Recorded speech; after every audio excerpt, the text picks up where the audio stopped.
1 year went by before I realized it. I traveled the world. André Broniman llegaba a este continente como parte de un proyecto documental que está haciendo para el progresista colegio que lo vio graduarse tan solo hace unos meses y que hoy lo está llevando a darle la vuelta al mundo. When I look back at those memories, all I can see are faces. Faces that remind me of the beauty we sometimes choose to neglect. Faces that, despite of the conditions that made them who they are, shaped and redefined my way of living forever. I was supposed to do a long promotional video about international schools around the globe, but something happened. I experienced the world.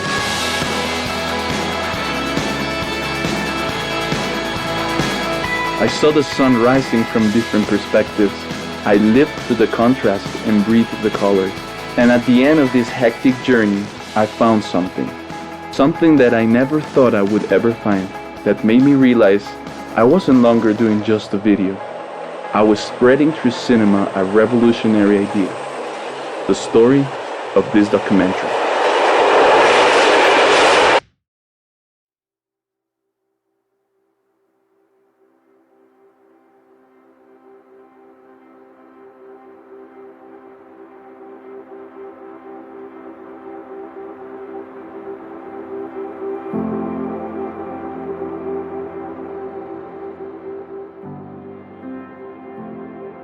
The story of the United World Colleges, or UWC, is, as so many other extraordinary human achievements, the result of an individual's single-minded passion, coupled with uncommonly brave decisions taken in an environment of adversity. In 1962, world peace was threatened by the most critical period in history since the end of the war. The birth of the UWC stems from one man's improbable educational vocation, inspired by the painful self-discovery of his own disabilities, his subsequent deduction of the healing powers of direct experience, and the crucial moral challenges he faced in the period before and after the two world wars. So Kurt Hahn was a German Jew who was an educationalist and was running a school in Germany. He escaped Germany, and he decided to found a school in the UK with the goal of preventing what happened with World War II from ever happening in the future. So about 50 years ago, the first United World College was founded in Wales, called Atlanta College. And the goal of that college was to bring people together from around the world, but in particular people who might be in conflict with each other, so that at an early age they would learn to understand each other and they would be less likely to engage in conflict with each other. But the first concrete vision of Atlantic College came to him in 1955 while visiting the NATO Staff Training College, where he witnessed firsthand the benefits of training mature officers of many nationalities, learning to work peacefully on a common task. It was then that he imagined how even more profoundly transformative an experience it could be if taught to impressionable youth from around the world. Imagine this castle on a hill, in a place where almost nobody lives. In this castle, every second, every day, magic happens.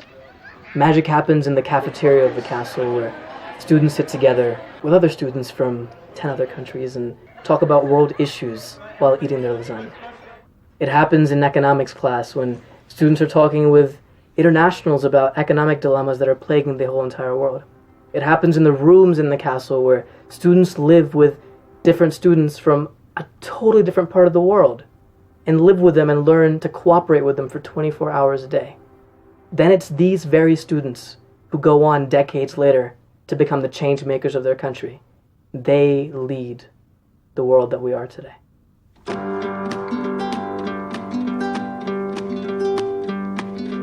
Since the creation of Atlantic College in 1962, UWC is nowadays a network composed by 14 UWC schools and colleges, more than 145 national selection committees, and almost 50,000 alumni. United World College of Southeast Asia, Pearson College in the 1970s. We had Waterford Camp Lava in Swaziland, UWC Adriatic and UWC USA. and then 3 in the 90s. Pachun UWC in Hong Kong, Red Cross Nordic UWC, and Mahindra College in India. Then the final 3 editions, UWC Costa Rica and UWC Mostar in 2006, and then UWC Maastricht in 2009, and that's where we are now, awaiting the addition of 2 further colleges in 2014 in Germany and Armenia. I traveled the world with an open mind. I'd witnessed humanity's need for impactful and benevolent actions from passionate people. Over the span of a year, I visited 6 very similar yet unique UWCs on 5 different continents. And after living with these students on a daily basis and meeting influential teenagers from all over the world, I started to ask myself, why is UWC called a movement and not just another collection of international schools? And how can something as small as a school be considered a movement in such a big world? By asking these questions, I found an answer that I really didn't expect.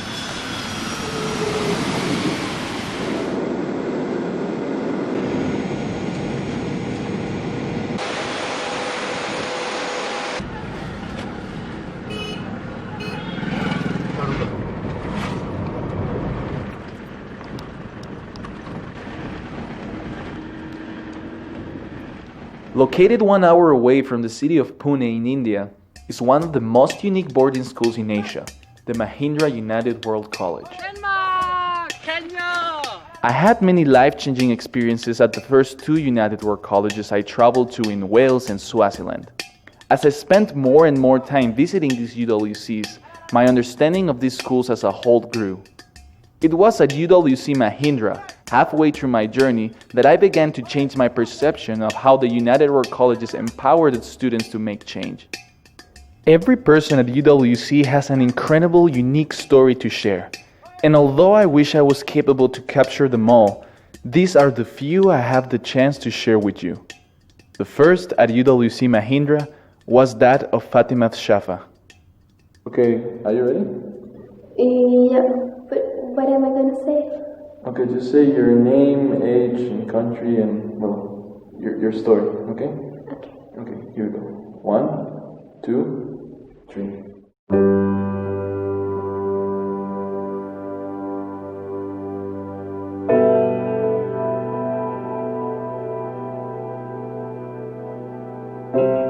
Okay, so my name is Fatima Shafa, and I come from a really small country which is Maldives, that's in Indian Ocean, and it has the population of around 300,000. And I come from a really small family as well. My mom, my brother, and my twin sister.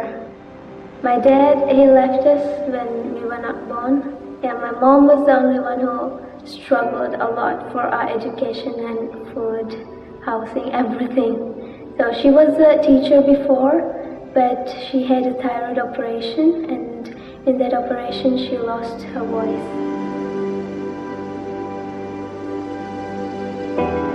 She couldn't speak, and she was writing on papers and communicating for some time. Right now she whispers a bit, but it's not her real voice. And I had a rough time in my childhood. It was like hard. And my sister and I, we weren't able to get like everything needed, so we would share all the time. So in one way it's a good feeling that I always shared everything with my sister. Again, we didn't have enough money to build a house to live, and we had to move from house to house, and we sometimes didn't have enough food to eat, and because my mom was the only one earning and she wouldn't get enough money, so it was kind of a really hard time when we didn't get enough food to eat, and she would grow some papaya in a farm, and that's what our meal was. And so yeah, that's kind of a hard time for a child.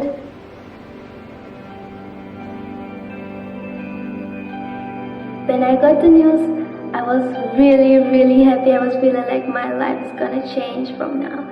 And my mom, she was so happy that she got the phone call when she was on the street, and she started crying.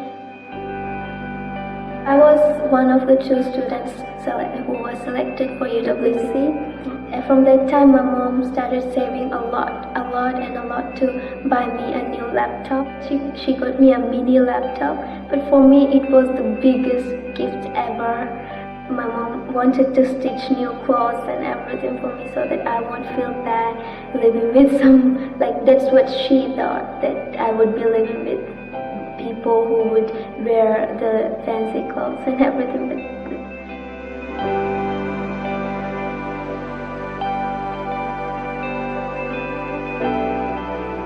I feel like I'm so lucky to be here in an environment where there is no kind of discrimination, where you're coming from, the background, financial background, family background, doesn't matter at all here, and it feels so good, and it feels like it's a different world. Sometimes when I get to choose, there is in cafeteria there are big meals here, and I choose the food I want to eat, and I'm living such a luxurious life here, and my family is there. I don't even know if they get food for time. Sometimes I can't even, swallow the food, thinking that once I was eating a piece of papaya for every meal, and now I'm like, oh my god, it's different. It's really, really different. I'm eating such good food here, and I don't know, it's different. Sorry. Hoping, inshallah, to go to US and study there and become a good person and come back to my country and be someone who everybody would remember.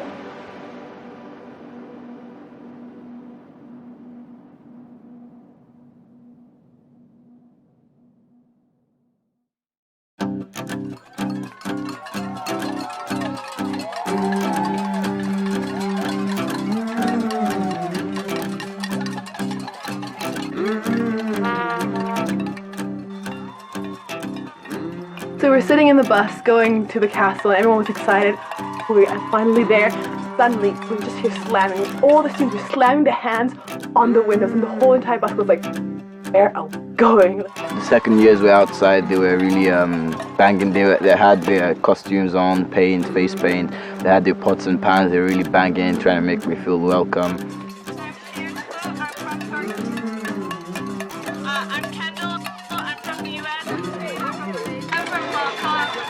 As soon as I got off the bus, my roommate from the Netherlands hugged me and said, "Welcome to UWC, it's going to be one hell of a year." And those words rung in my head for the next 24 hours, and they still do, because we did have a hell of a time.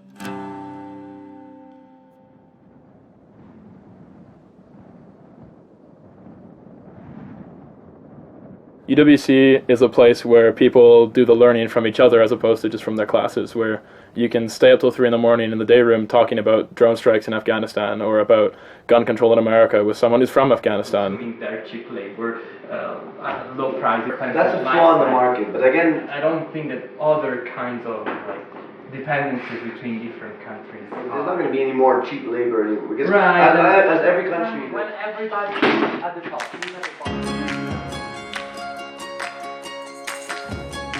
UWC is nothing without the students. When you put more than 150 teenagers from every nationality in one of the 14 UWC campuses around the world, you create something unique.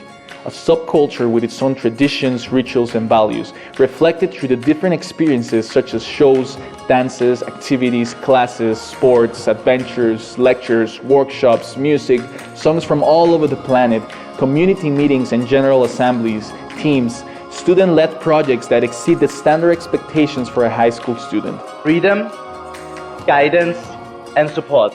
Discussions on and off the classroom that open new horizons. Random but magical moments, intensified feelings, and cultural misunderstandings that lead to challenging dilemmas and debates. And the list goes on and on. In my visit to the different UWCs, I was able to live and capture these platforms that UWC sets for its students on a daily basis to create a powerful community where they can develop a different mindset and perspective of life. Here is a small number of those UWC moments.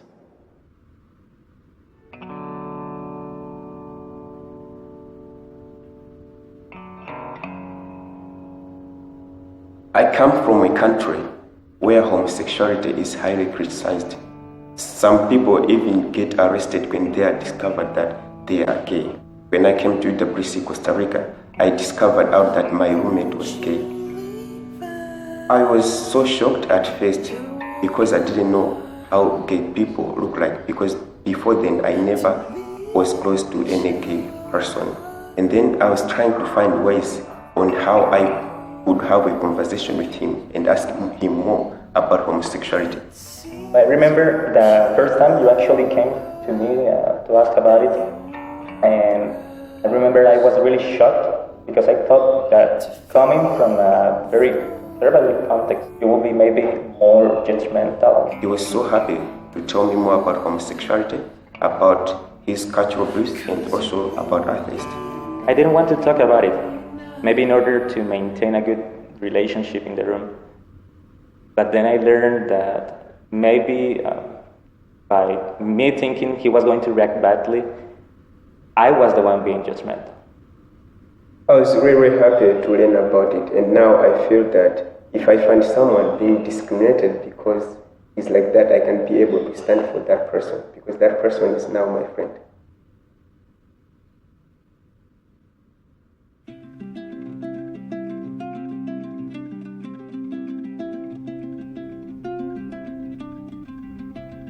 My football team, soccer league, FSU as we like to call it, my most special activity on campus because it's so international and it's so different from any team I've ever played for before.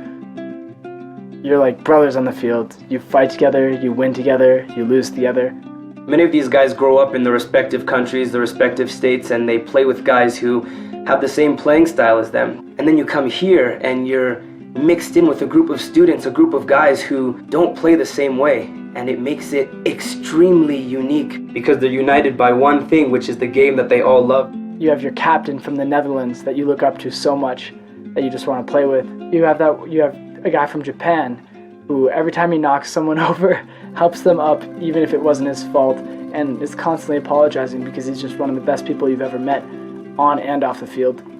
And then when you win the game, on the way back home, you have your goalie from Swaziland who turns up the music all the way in the minibus, and it's an African chorus song, and starts screaming it. And next thing you know, everyone on the team is screaming an African chorus song at the top of their lungs as we barrel down the highway, and it's just special.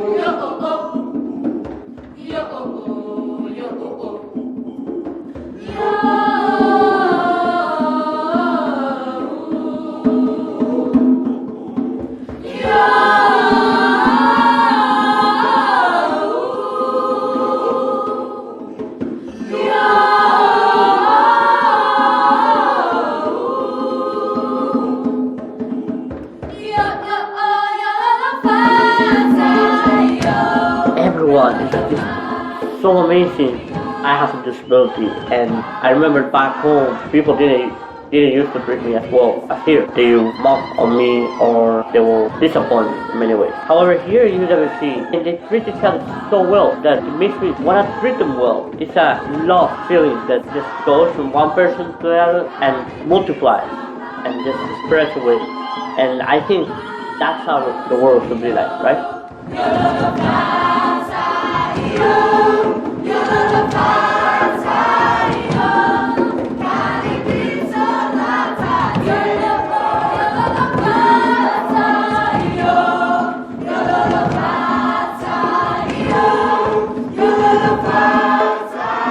You know you're probably never gonna see them again. You know you're never gonna have these moments again, and so you just want to cherish that and take as much as you can from this experience. Well, yeah, UWC is definitely home. That's the perfect word to describe it. The UWC Atlantic College is amazing school in the world.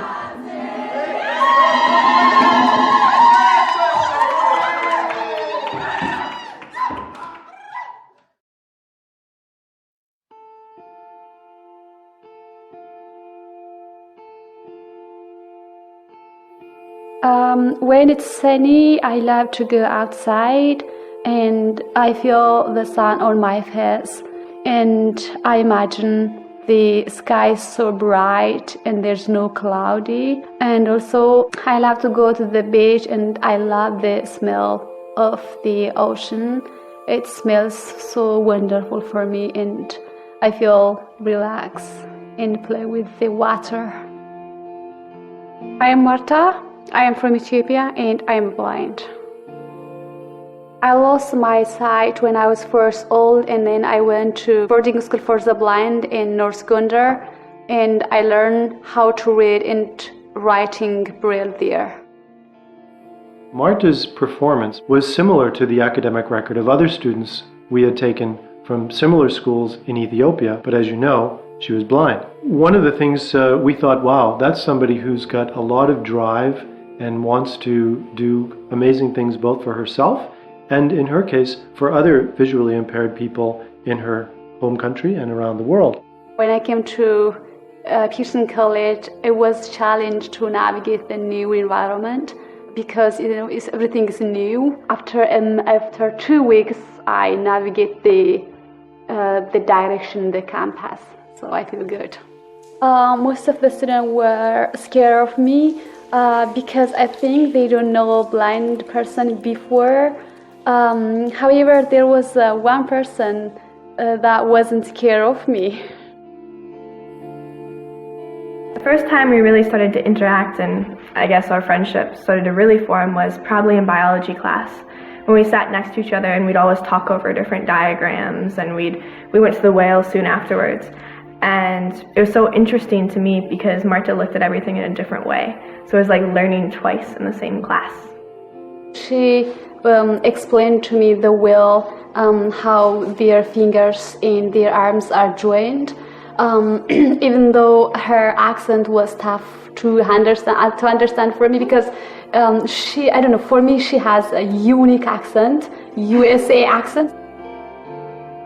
We both are from different societies, different culture, and we have our own perspectives. Also, she's sighted and I'm blind, but it doesn't matter, still we are best friends. Over the 1.5 years that I've known her now, she's gotten so much braver and she has so much more willingness to try new things. Marta, would you like to do this? Maybe, and then we'll try it. And with that trying, she usually ends up succeeding in some way, and that's what's great about it. Marta is a role model for everyone because of her endurance to achieve her goals despite her lack of sight, and I find that really empowering. But I think when people see how well she is doing and how hard she is working and how much of a challenge she is facing, literally not being able to read, to see, so I think she's been a real inspiration of what it means to be tenacious, to have great motivation, not to give up, to have a smile on her face, and to face adversity and challenge with aplomb. When I think of Marta and her spirit, just this inner beauty that is just wanting to come out through her words and her actions, she has this inner vision that made through her imagination, she can see what she wants the world to be like.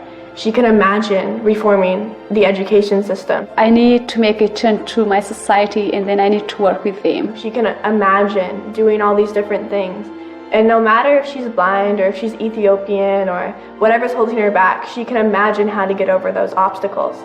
And that's what makes that spirit so fantastic, that it has that ability and that strength and that determination to do all of that, and it's just driven purely by imagination and her other 4 senses that she still has.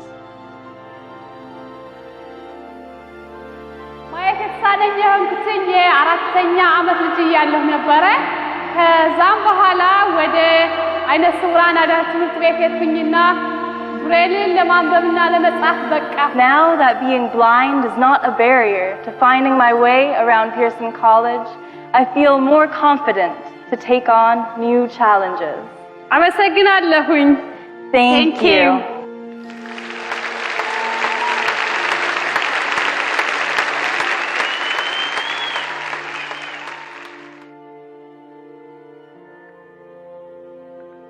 And now everything's changed, so I'm wonderful and grateful.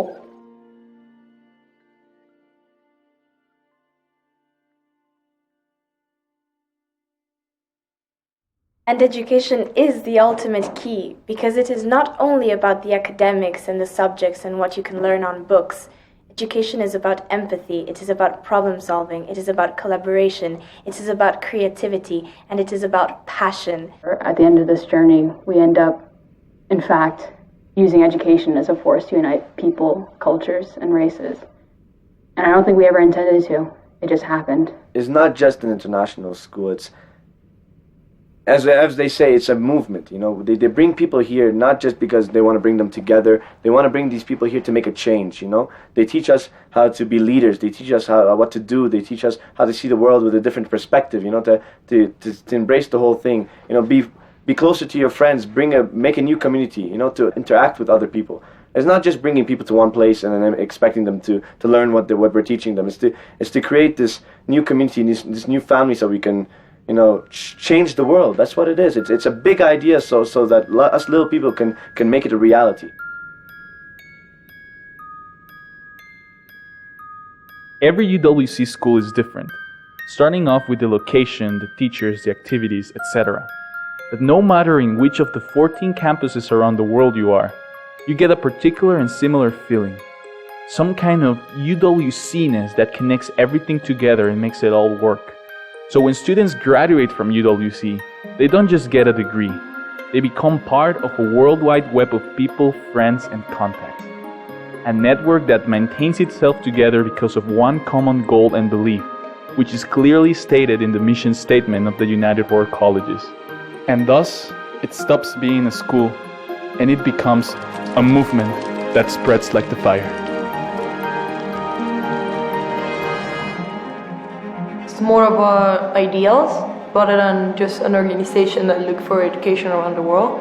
It's not just about the statistics to try to look good on the pamphlet, like, oh look, there's a black person in the picture. They're truly trying to make everyone have the opportunity to attend this school and make the most out of the world so that they can create, you know, a better world in the end, because that's the objective. It's not just to make money or to look good on a pamphlet or give jobs to people. It's not only the 200 students here at UWC USA, but it's the students in Swaziland and Mahindra and Adriatic and Atlantic, and then there's the thousands of alumni from past years, and there's the thousands of students who are coming into the school, and it's just this huge connection and network of people that all have just share this common ground. There's a whole graduate network. There's a community of people who together have certain ideals about what education should look like and what role education can play in the world. There's a website called UWC Connect, where students can interact with each other, start projects, can invite other UWC students to their house to share their experiences. Things like that are really important, I think, to like hold us together as a community and remind each other all the time that we are UWC students, that we have a mission to change this world in some way. This idea that everywhere we go there's a face, and there's a global network of faces everywhere we go, and there's this global care and connection that makes us trust each other naturally, which might seem odd, but that's the way it is. This summer I went interrailing and I met people from UWC on the streets wearing the UWC t-shirt, and immediately there's something about that connects you to them. You might have been in a different school, in a different country, in a different continent even, but the experiences that you went through, the people that you were with, there's something so similar in those experiences that brings you together. A kind of an invisible movement. It's hard to see the movement taking place in the short run. I think that this movement takes place in very subtle ways, and it's more evident in the long run. We're less interested in what our alumni go on to do than the way in which they do it. Our mission is about creating a more peaceful and sustainable world. We can only achieve that mission if we think in terms of impact. And impact to me primarily means the impact that our alumni can go on to have in the world through their own action and personal example. UWC is definitely a representation of the world, I guess at a smaller scale, through discuss all these different difficult issues and topics. And if we can solve them here, and if we can create this atmosphere that's safe, then just expanding that, we should be able to do this globally.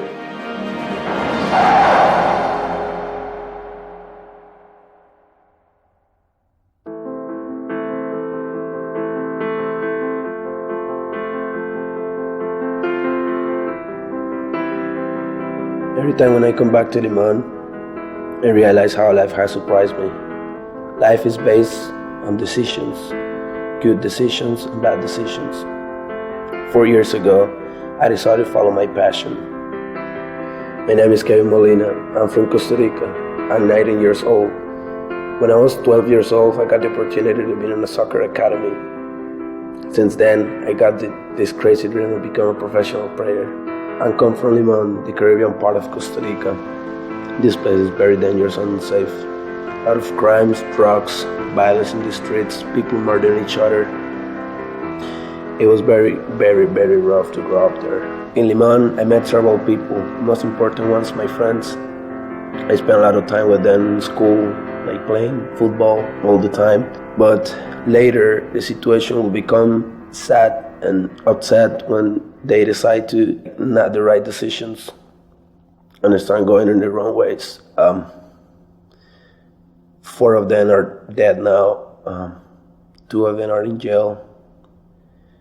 And I don't know what happened with it. 4 or 5 of them I don't really know what's going on with them now. Just this situation is just driving me crazy because I don't know. It's crazy to think about it that I used to spend so much time with them and now I don't have them anymore. I don't know where they are.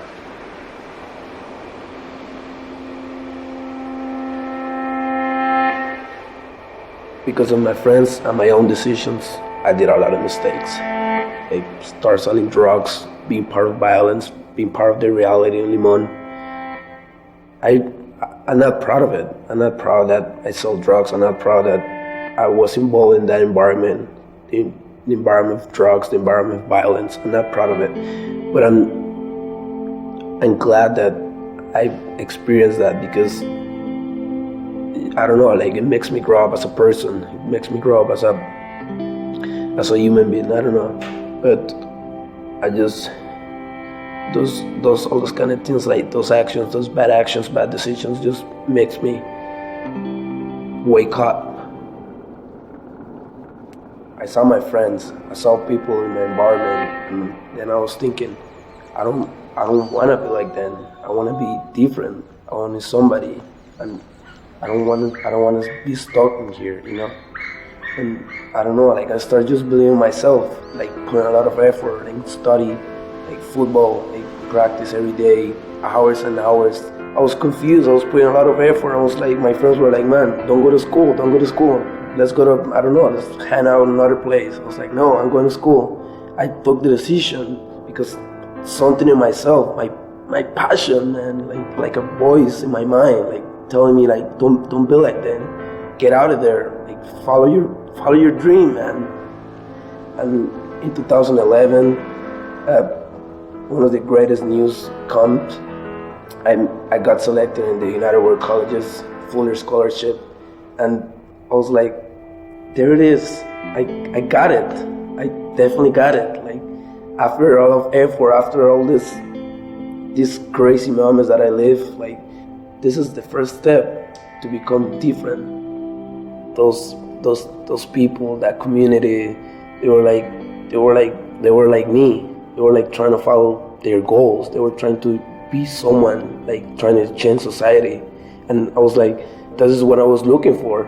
I don't know. It was great. It was really great. 1 year ago, I graduated from United World College, Costa Rica, and I won on a scholarship to play football in the US. I'm doing great. I'm just living my dream now.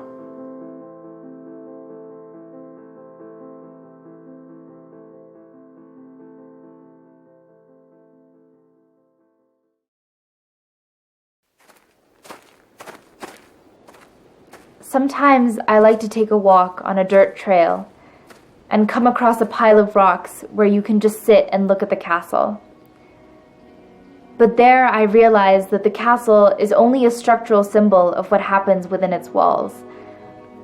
And you realize how alive you are in that moment, because not only are you physically using all of your senses to take everything in, but you know that subconsciously you're internalizing an experience that goes beyond the castle, which used to be the symbol of UWC, and instead, UWC becomes a symbol of how you have chosen to live your life.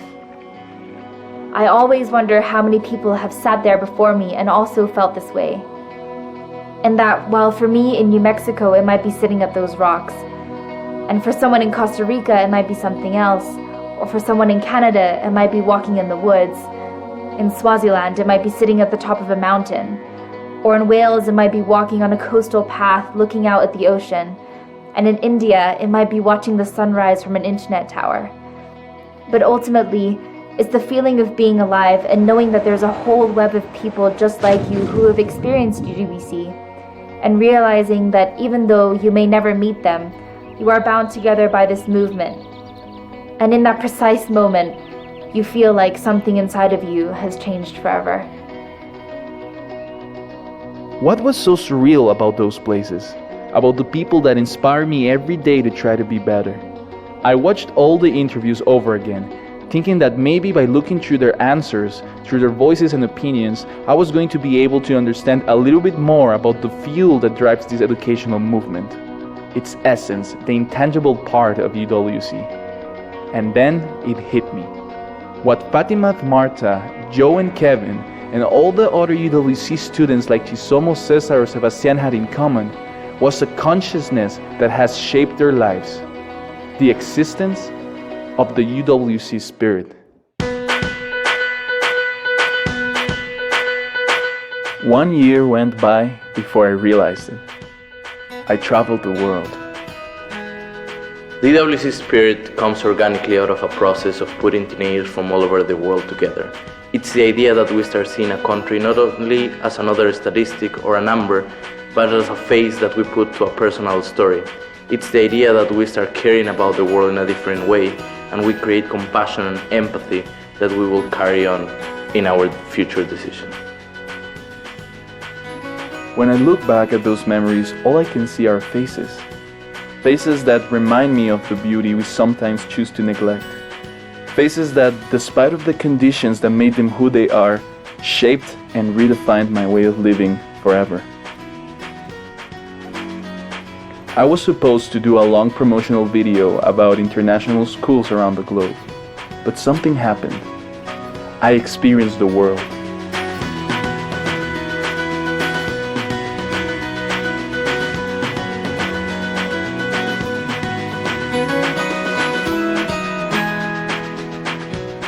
I think what we need is come alive. Do what makes you come alive. And when you do something that makes you come alive, there's a spark, and you can end up sparking those around you. And I think that's what UWC does, is it makes people come alive and understand who they are and what they want to do. And when they go out in the world like that, it ends up changing it. I saw the sun rising from different perspectives. I lived the contrast and breathed the colors. And at the end of this hectic journey, I found something. Something that I never thought I would ever find. Something that made me realize I wasn't longer doing just a video. I was spreading through cinema a revolutionary idea. The story of this documentary.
Welcome and strongly support the Global Compact on Refugees.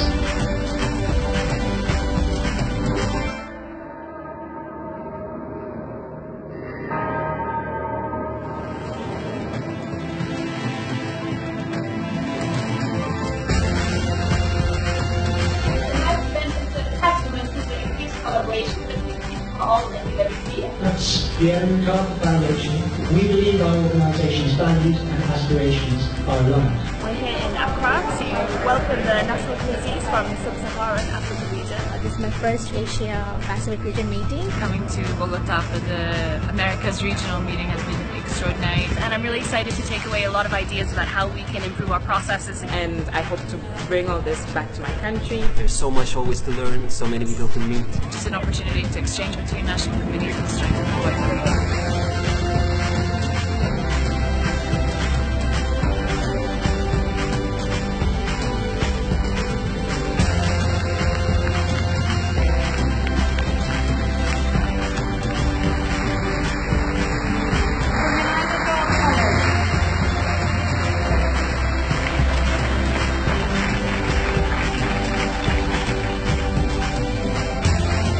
What kind of institution does UWC want to be? It's bridge builders against wall builders.